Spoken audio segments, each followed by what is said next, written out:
dialah yang membuat goresan tinta emas, Iya. ya kan, dengan 4 juara yang di tangan dia gitu. Iya. Harus kita akui walaupun orang ada pro kontra terhadap Coach Indra. Kalau saya melihat pemain-pemain yang punya proyeksi ke tim senior, Doni Tripamungkas, Kadek Arel, Jan Schraven, sama mungkin Kaviatur ya. Federasi telah memberi kesempatan kepada U19 di mana bisa mengikuti kejuaraan di Korea Selatan. Korea Selatan. Nah, sebenarnya School of Excellence itu mendata, lalu men-training, membuat bibit-bibit unggul yang ada tersebar dan begitu banyak di Nusantara ini.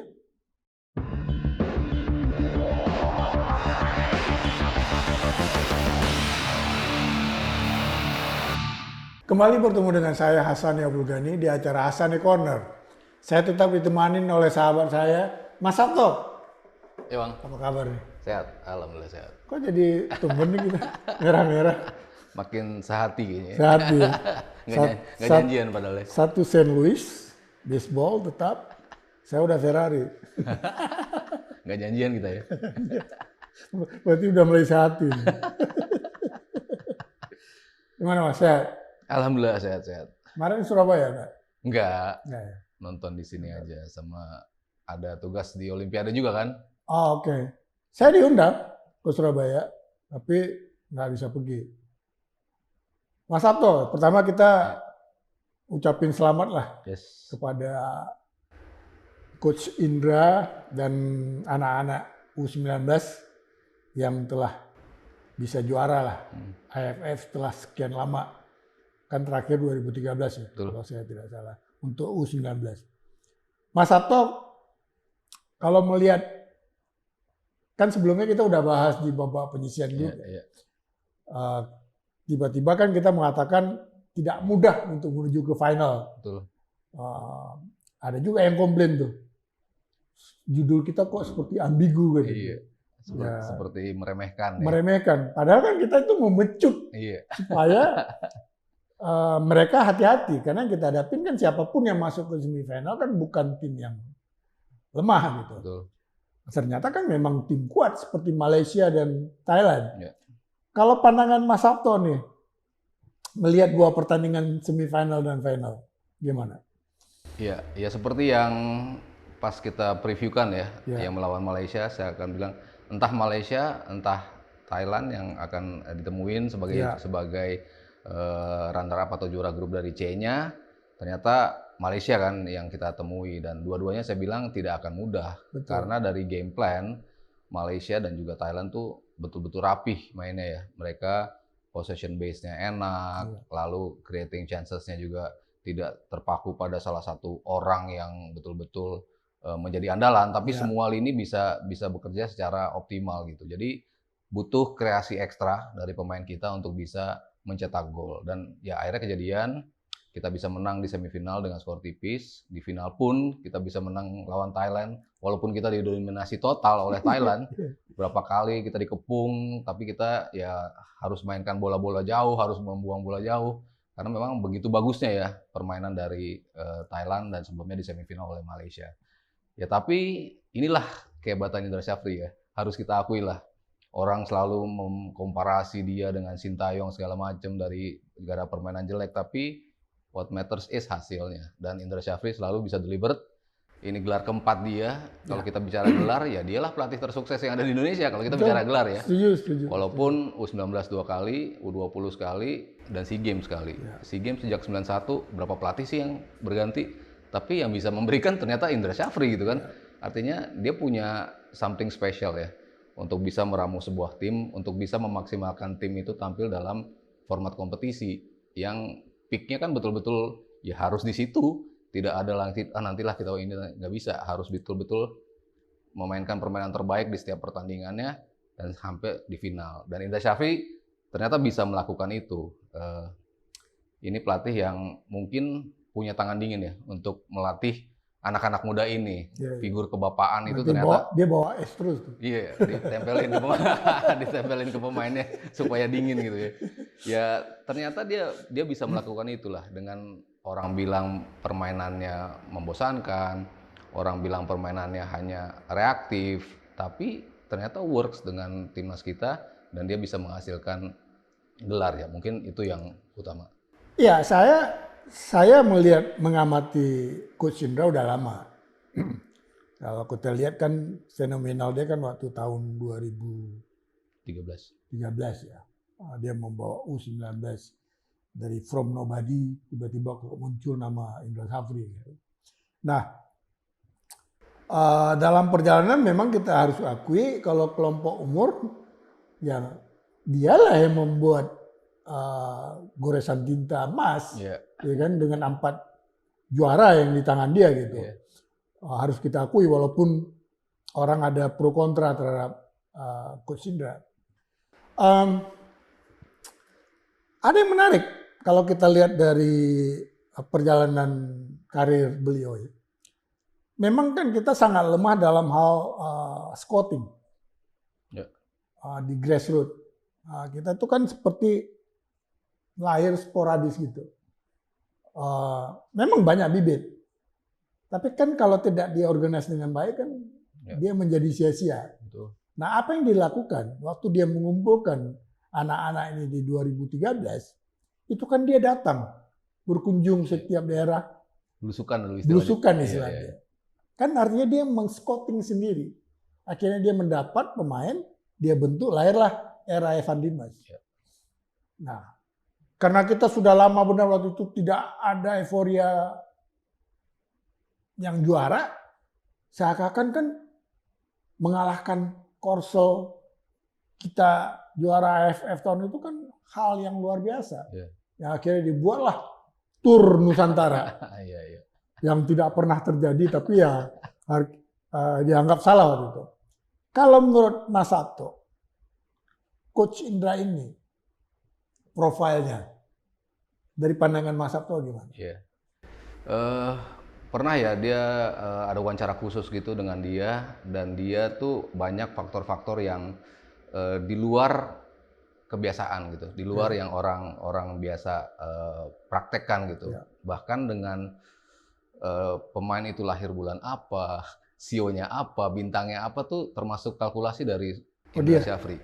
Jadi ketika jadi belajar karakter orang. Ternyata kan dia mungkin mempelajari kalau di ilmu Tiongkok kan ada Ciong ya, mungkin nggak cocok nih kalau sama dia kayak gitu-gitu. Ternyata dia bisa beberapa faktor itu dia selipkan juga di situ untuk membentuk tim.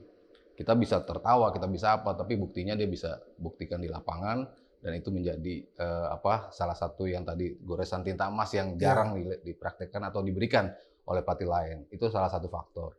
Lalu yang kedua yaitu kemampuan untuk bisa betul-betul membaca karakter setiap pemain gitu.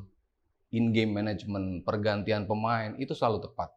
Kalau kita lihat ya mungkin kalau contohnya di kemarin ya di AFF U19 kemarin adalah perpindahan dari Welber Jardim yang tadinya main di bek kanan ternyata dijadikan seorang defensive midfielder.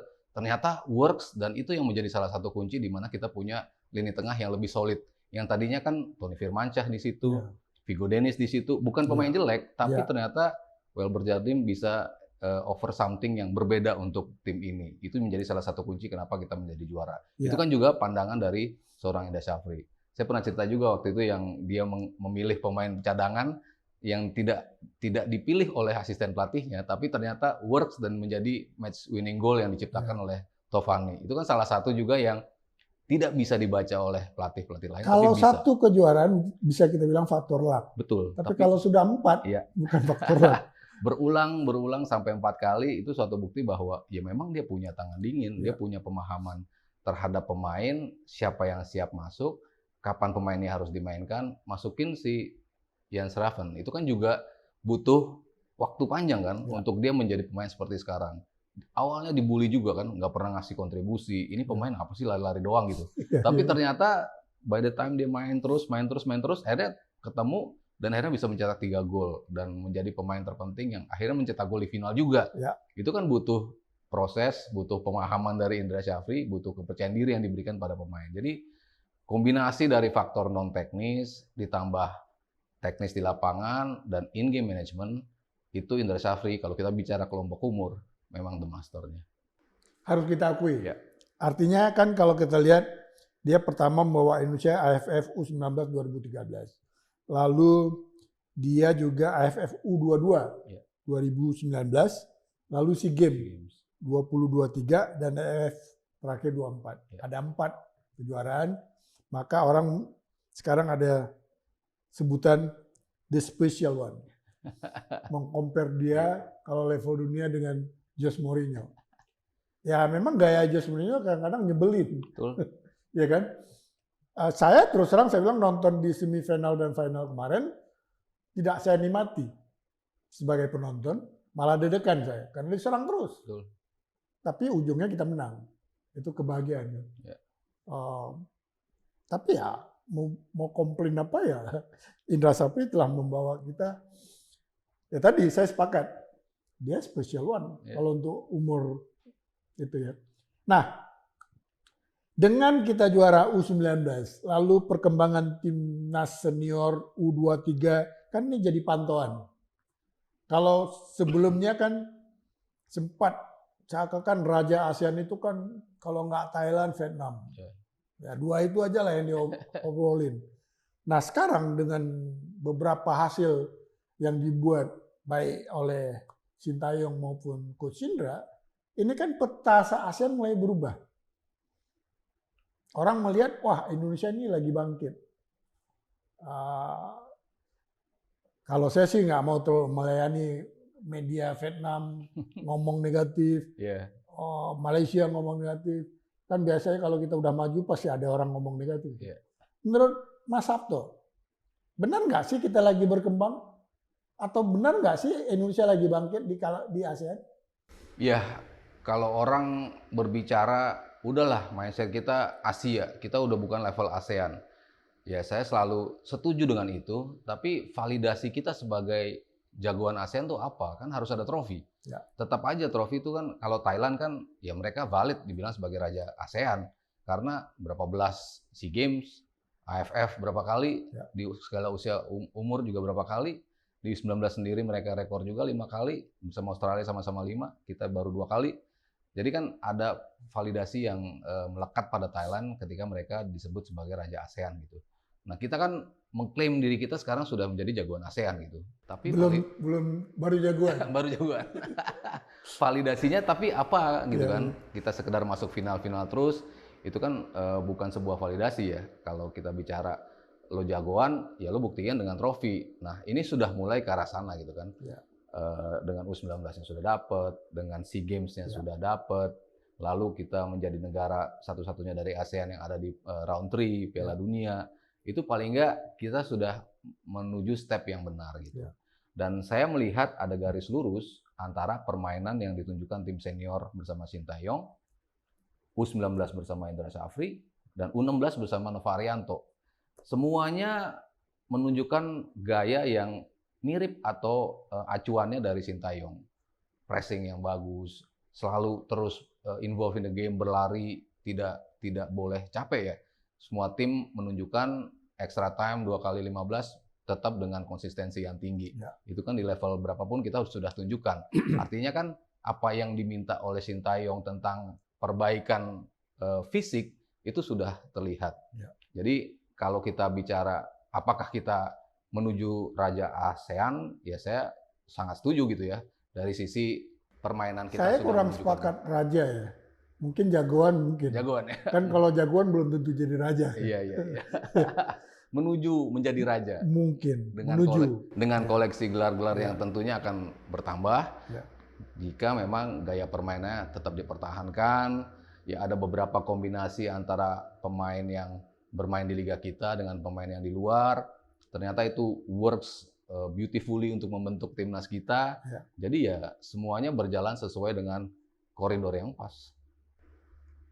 Saya setuju Mas Sabto. Kebetulan background saya kan manajemen sport, marketing gitu. saya melihat nggak mungkin onyok-onyok timnas ini jadi benar bagus tanpa di backup oleh sebuah manajemen yang baik juga. Nah, apa yang dilakukan oleh federasi PSSI dalam hal ini itu pada track yang benar. Artinya mereka mensupport timnas walaupun liga kita belum sempurna benar, tapi telah bisa dibantu oleh level federasi memanage yang selama ini kan selalu antara agenda jadwal bentrok. Nah, ini kan mulai dibenahi pelan-pelan. Maka kita lihat perjalanan timnas kita ini menuju ke Raja tadi bakal dapat kalau di-manage dengan baik terus gitu. Mudah-mudahan ini bisa bersinambungan. Tentu ini harapan kita. Ya. Jadi support dari PSSI itu kata kunci. Karena itu kalau kita lihat sebuah perusahaan atau klub ya is about management. Gitu. Mas, ada hal yang menonjol kita lihat misalnya kehadiran Raven. Tadi kan kita bahas kan pernah juga Mas Sabto mengatakan nggak salah kita ambil dia. Iya di awal ya. Di awal kan, termasuk skeptis waktu awal, tapi setelah kita lihat perjalanan dan saya juga kaget gitu lihat dia main dan dia sangat emosional waktu setelah pertandingan, termasuk orang tuanya yang hadir di Surabaya. Kembali lagi, kan kita memang butuh striker. Kalau menurut Mas Sabto, mungkin nggak si Jens Raven ini dipanggil ke tim senior?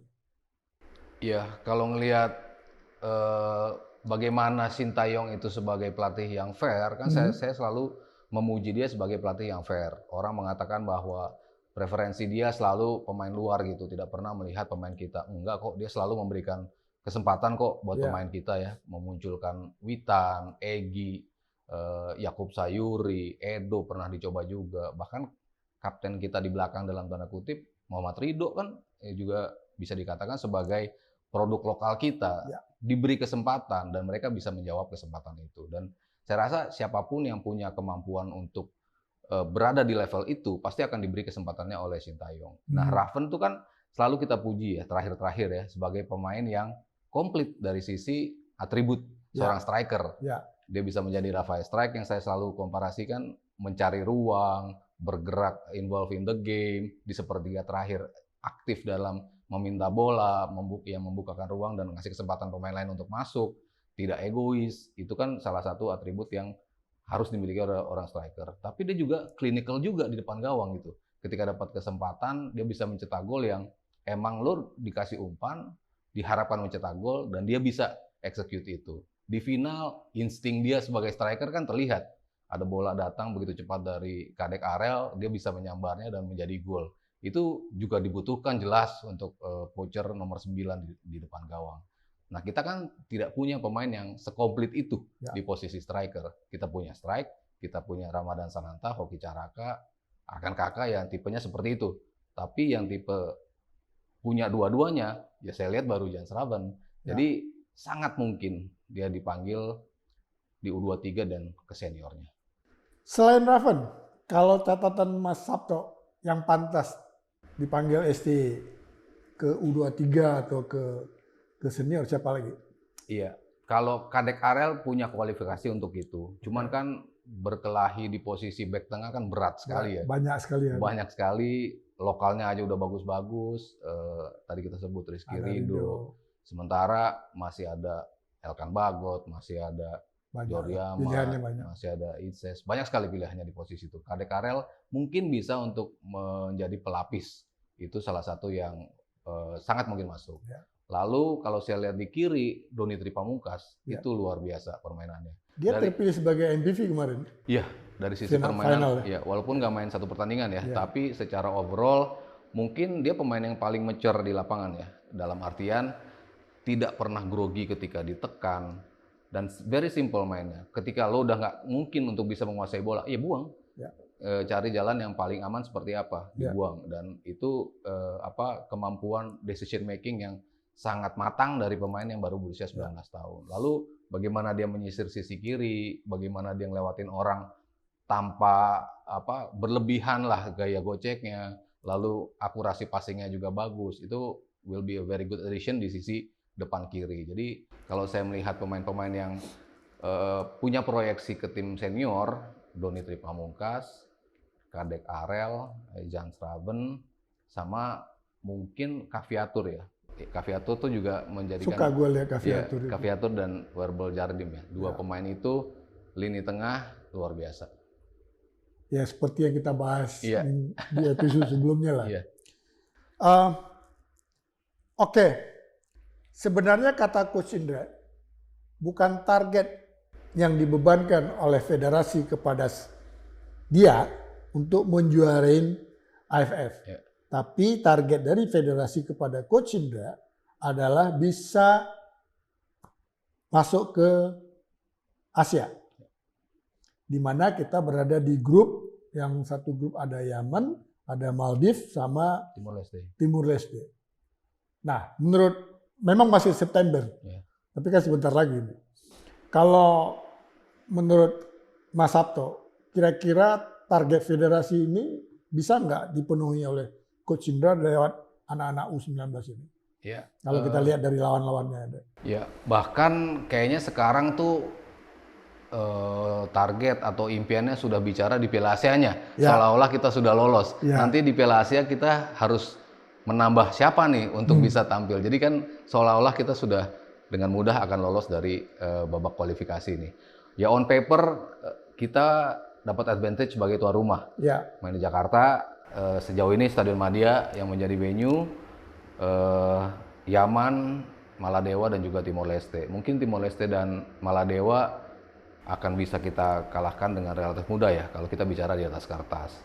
Yaman, tim-tim dari Timur Tengah selalu akan memberikan kesulitan tersendiri ya, dari sisi postur, dari sisi emosi yang mereka pancing ke lawan, body balance yang cukup bagus, ya speed yang mereka miliki. Jadi memang agak sulit juga untuk ketemu Yaman. Cuman berdasarkan mentality yang sudah kebentuk dan beberapa pemain yang kalau nanti bisa ditambahkan mereka bisa bermain, dan tim yang udah cukup solid yang dibentuk oleh Indra Syafri, ya saya sih cukup yakin ya untuk bisa lolos.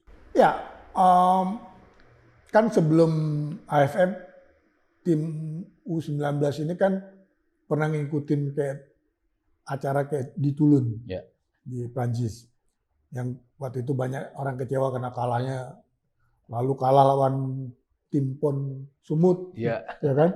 Tapi sebagai orang yang paham olahraga, kita tahu kan namanya uji coba. Betul. Saatnya pelatih menguji para pemain ya kan, bukan soal kalah menang. Nah, sebelum ke penyisian September, itu kan info yang kita dapat, federasi telah memberi kesempatan kepada U19 di mana bisa mengikuti kejuaraan di Korea Selatan. Di mana di sana hadir Argentina, Korea Selatan, dan Thailand. Kalau menurut pandangan Mas Sabto nih yang udah lama berkecimpung di sepak bola, tentu ini banyak nilai positif yang bisa digali di sana. Kira-kira apa yang harus dibuat oleh Coach Indra kepada anak-anaknya di sana? Iya, yang pasti mendapatkan pengalaman yang luar biasa tentunya. Jarang kita bertemu Korea Selatan. Ya Thailand mungkin day to day kita ketemu ya. Tapi Korea Selatan kan sangat jarang kita bisa ketemu. Lalu apalagi Argentina.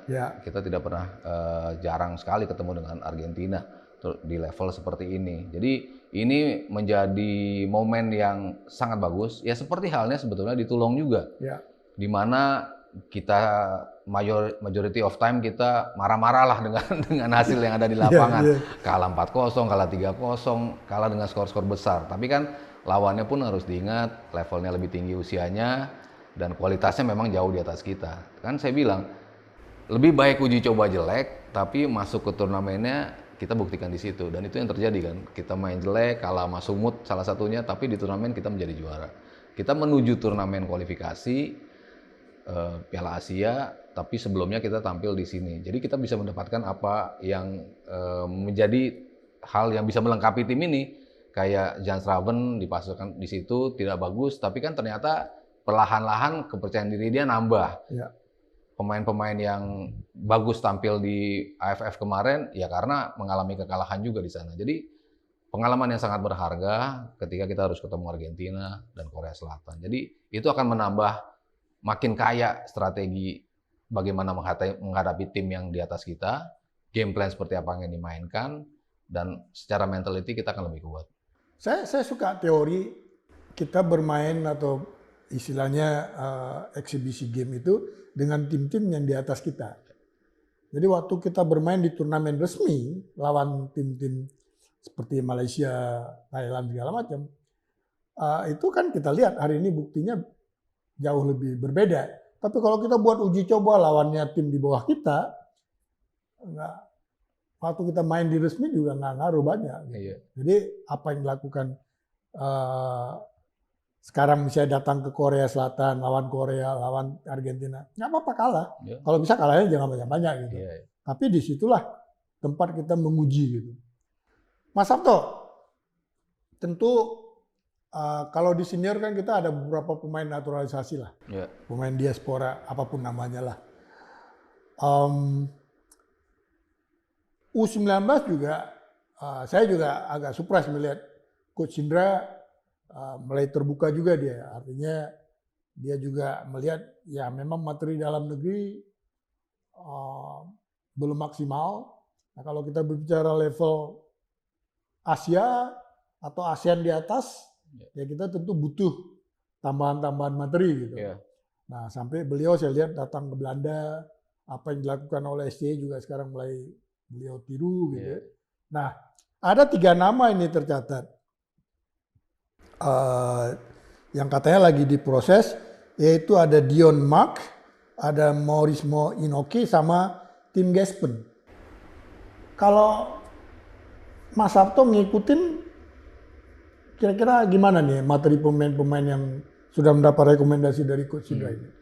Iya, yang pertama ya mungkin karena target yang semakin besar kan. Ya. Target lolos ke Asia, lalu kita mau ke Piala Dunianya. Betul. Dan berkaca pada Piala Dunia U20 yang kita harusnya menjadi tuan rumah, kan materi timnas kita kan karena mengacu ke situ. Ya. Dengan datangnya ya salah satunya Strike, Hapner, ya. Ivar Jenner, itu kan usianya masih di bawah 20 untuk Piala Dunia U20. Nah sekarang kan apa yang coba dilakukan mungkin sama, targetnya Piala Asia, lalu aiming for lolos ke Piala Dunia. Semifinalis akan lolos otomatis ke Piala Dunia. Nama-nama tadi ya memang sempat dicoba juga ditolong. Kalau Inoki yang sangat menonjol saya. Iya, Inoki yang dari sisi permainan yang paling bagus ya, karena dia bisa mencetak 2 gol. Itu kalau kita bicara mereka di Eropanya, si Inoki sendiri baru aja masuk ke tim seniornya dari Dordrecht. Walaupun ada di klubnya dia. Iya, di Eerste Divisi atau di divisi di bawahnya Eredivisie, yang tadinya dia pemain U21, tapi dia sekarang menjadi pemain seniornya. Nah, si Raven sendiri kan di bawah dia kan, dari tim juniornya. Jadi ada dari sisi kualitas artinya dia lebih dipercaya kan untuk bisa masuk ke tim senior duluan. Terlihat bagaimana kualitas dia kan sebagai seorang striker yang bisa ngasih lagi-lagi. Kemarin kan mainnya di sisi kiri, tapi kadang-kadang ditaruh di tengah pun dia bisa bagus juga di posisi itu. Lalu Marks itu juga pemain yang tampil di Anak Breda, seorang back tengah. Lagi-lagi kita butuh support pemain yang tenang dalam posisi back. Bagaimana kita dapatkan Bagot, lalu Jordi Amat, lalu Itses menjadi lini belakang yang sangat solid ya. Dengan kehadiran pemain-pemain ini bisa membuat pemain-pemain di sekitarnya ikut levelnya naik. Nah, dibutuhkan pemain seperti itu. Makanya Marks diplot juga menjadi pemain musim lalu main 18 atau 20 kali. Itu suatu bukti juga bahwa dia juga menjadi pemain kepercayaan di klubnya dan menjadi salah satu addition yang bagus juga di lini belakang. Dan yang terakhir, Tim Payton itu back sayap. Back sayap juga, versatile juga, bisa main di kanan, bisa main di kiri. Dan kita tahu bagaimana Sintayong doyan pemain seperti itu. Kemarin juga Indra Safri banyak serangannya datang dari flanks. Artinya kita memang butuh pemain-pemain yang seperti itu. Jadi kalau 3 pemain yang disebutkan dan dibutuhkan oleh Indra Safri, ya saya rasa memang semuanya masuk kualifikasi untuk mengisi posisi-posisi yang penting dalam tim. Ya, saya setuju. Cuma sayang, Kan karena mereka ini kan apa istilahnya naturalisasi lah, karena perpindahan warga negara. Saya dapat kabar itu Maurizio Hinocchi dari source saya, dia ternyata tidak eligible. Ya kalau yang satu Marx itu dari Palembang ya.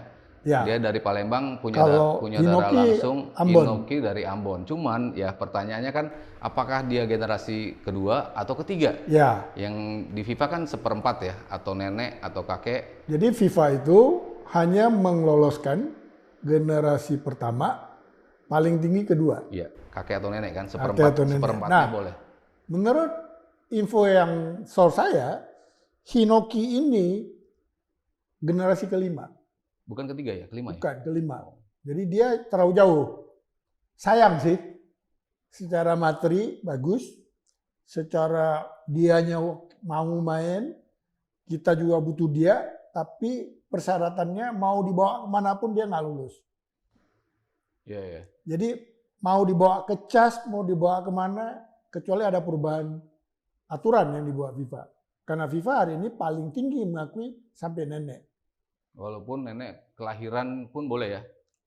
Kelahiran si nenek tuh boleh, walaupun nggak berdarah ya?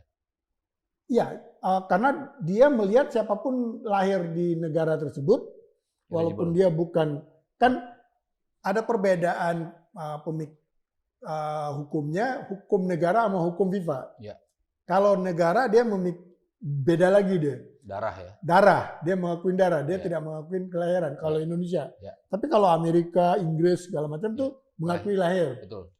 Nah di FIFA itu cenderung kelahiran. Contoh kayak Martin Paes. Martin Paes nggak ada darah, tapi neneknya lahir di Indonesia. Batasnya di nenek ya? Ya, nenek nggak ada darah. Nenek kakek. Batas nggak ada darah, tapi lahir di Indonesia itu boleh. Kalaupun ada darah, tetap nenek dan kakek paling tinggi. Makanya kayak kita sedia Sandy Walsh, Nathan, segala macam itu mereka rata-rata tuh nenek kakek yang lahir di Indonesia. Yang ayah hampir saya lihat belum ada kan yang ayah ya. Baru level mereka rata-rata yang sekarang ada itu generasi kedua. Nah, Hinocchi ini ternyata dia sudah generasi kelima. Nah, maka waktu itu kita juga ragu waktu kasus yang main di Crystal Palace itu siapa namanya? Lupa saya. Yang main di Crystal Palace. Kok jadi lupa gue. Nah, waktu itu kita ragu dia sudah generasi berikut karena perpindahan dari Jawa ke Suriname. Ternyata enggak. Tapi ya itu historinya beda lah. Nah, jadi sayang sebenarnya kalau kita lihat kasus Hinocchi ini. Nah, ini juga ada yang menarik. Siapa pemain yang U17 kemarin itu yang di Australia? Baker. Katanya dipanggil juga sama timnas Australia. Karena memang dia main bagus banget kan. Kalau menurut Mas Sabto, ini gimana ya kalau dia udah pernah main, tapi dia kan masih punya kesempatan balik ke Australia. Iya, kalau selama ini kembali ke dianya sih. Selama belum di level timnas senior masih boleh. Ya, kalau kita ikut aturan FIFA kan dia. Iya. Pokoknya sampai U19, U22 ya kalau dia belum pernah main di timnas senior di partai resmi, artinya dia masih boleh untuk switch ke warganegaraan. Kemarin dia U17 kejuaraan apa ya di kita?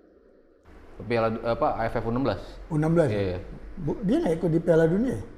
Kayaknya nggak ikut deh. Nggak ikut. Ya semoga dia nggak ke Australia lah. Tapi kalau kata juru bicara PSSI Bung Arya, katanya sih mau ke Indonesia dari orang tuanya. Iya. Ya. Artinya gebrakan-gebrakan yang kita buat itu ya sekarang Belanda, siapapun, Australia atau siapapun itu pemain-pemainnya ya be careful sekarang.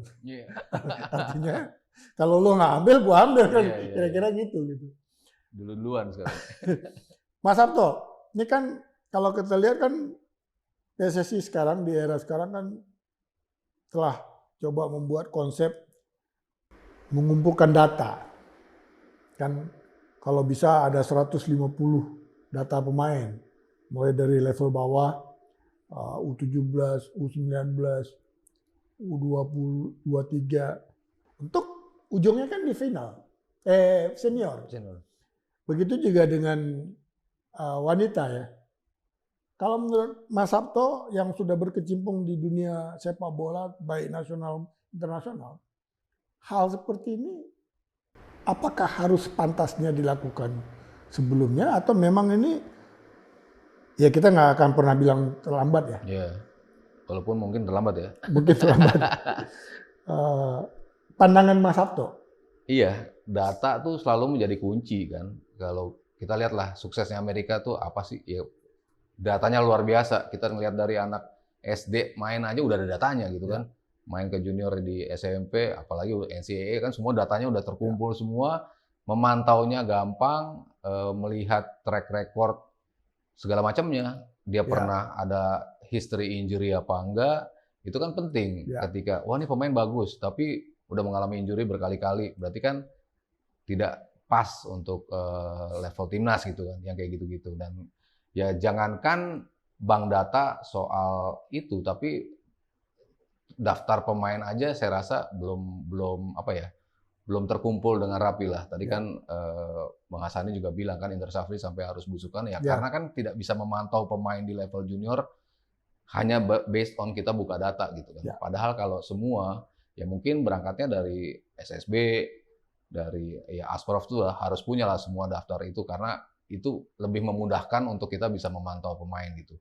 Dari data sudah dilihat, baru kita lihat videonya, baru kita bisa datangi asli seperti apa, dan akhirnya itu menjadi valid kan untuk memanggil seorang pemain. Jadi memang data tuh kuncinya.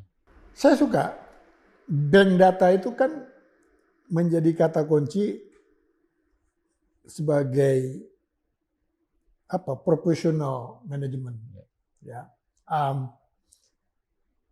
Apa yang disebut sistem, lewat sistem itu akan mempermudahkan semuanya. Orang tinggal klik lihat. Tadi kan kita lihat di kita sepak bola bibitnya banyak, tapi nggak terdata. Betul. Karena sistemnya nggak jalan. Nah, saya kebetulan gemes lihat ini semasa saya dulu terlibat di federasi di Esko. Nah, keluarlah namanya Impres nomor 3 yang dimana saya pikir Pak Jokowi itu terpikir hal yang sama, memanage, membangun manajemen yang bagus kepada sepak bola. Maka satu-satunya olahraga yang ada Impresnya ya sepak bola. Ya, percepatan itu waktu itu ya. Percepatan yang nomor 3 2019. Nah, singkat cerita, saya ditunjuk sebagai ketua tim ad hoc untuk itu. Saya bilang, memang ini kita nggak ada sistem, nggak ada data. Maka oleh itu saya pikir kita buatlah konsep yang School of Excellence.